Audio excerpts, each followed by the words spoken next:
Okay, so that's why we do this. Here's the people who do it in alphabetical order. David Alexander is our leading solar physicist right now. We're in the process of recruiting another solar physicist. Should join us in a matter of months.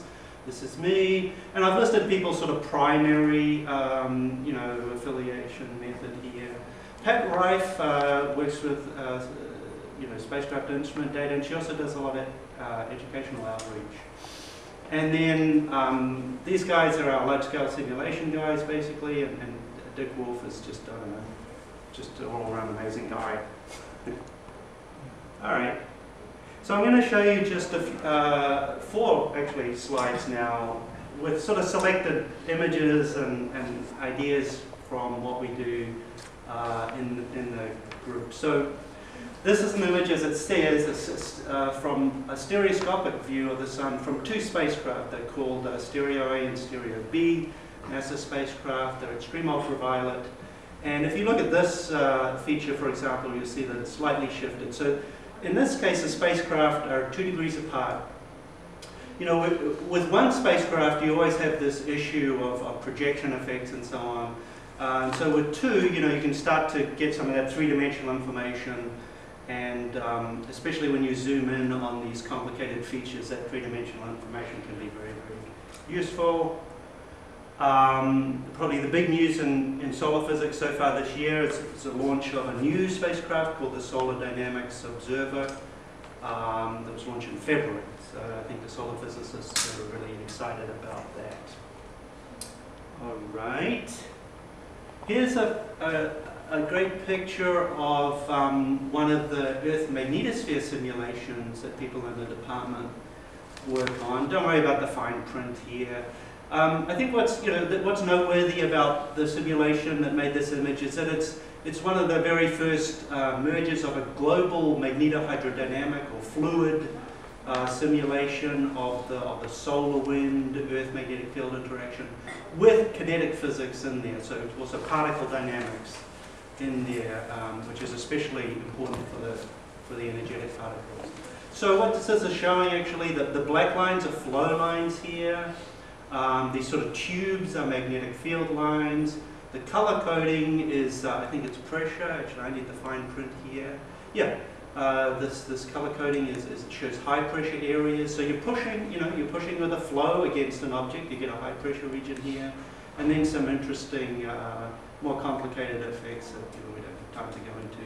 But I don't know, it's a great picture, and I think it shows this sort of inherently three-dimensional nature.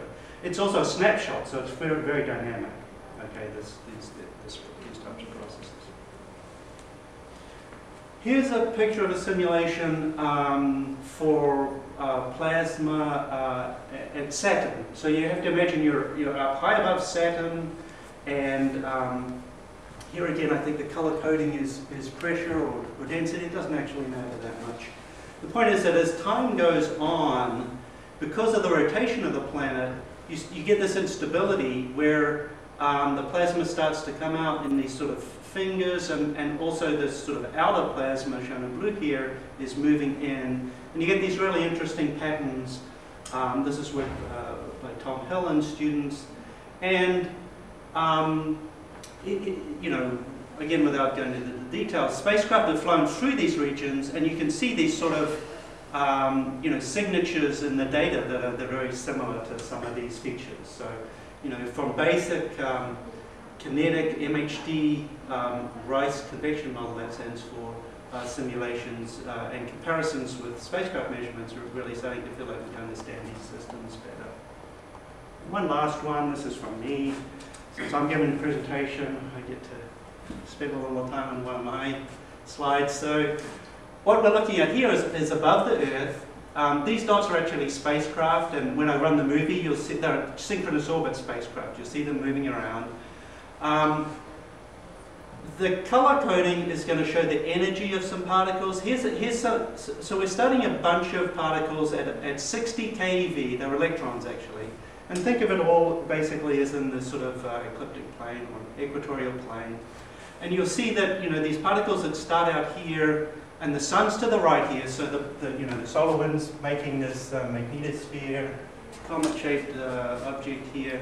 And you'll see that the particles move in and do interesting things as they play the movie here. So they start off at these lower energies. See, they're increasing energy as they come in. Some of them start getting around here. And as time goes on, some of them are lost also, but as time goes on, you're building up these energetic particles, and these are relativistic electrons. These are MEV electrons. There's a lot of dynamics. This is, I think this is just a small sample of the sort of number of particles that we expect. But you can also tag these with phase-space density and work out fluxes and distribution functions and things like that. But I think what the movie shows is that it is dynamic. Notice how these black lines are actually contours of magnetic fields, so that's showing how the magnetic field of the Earth is responding. And there's some complicated things going on here. Now we get a big change in the solar wind, and it sort of shears off. It sort of disconnects now this communication with this night side, and you're left with trapped energetic particles. Okay. And I guess the last thing I want to say is that I guess in this area with these relativistic electrons is that there's a very exciting new mission coming up, scheduled for launch in 2012, Mayan calendar notwithstanding. And I'm also a co-op investigator on part of this mission, so I'm really excited about that. So that's a quick overview. Okay, thank you. Yeah, we have to, because the time. Sure.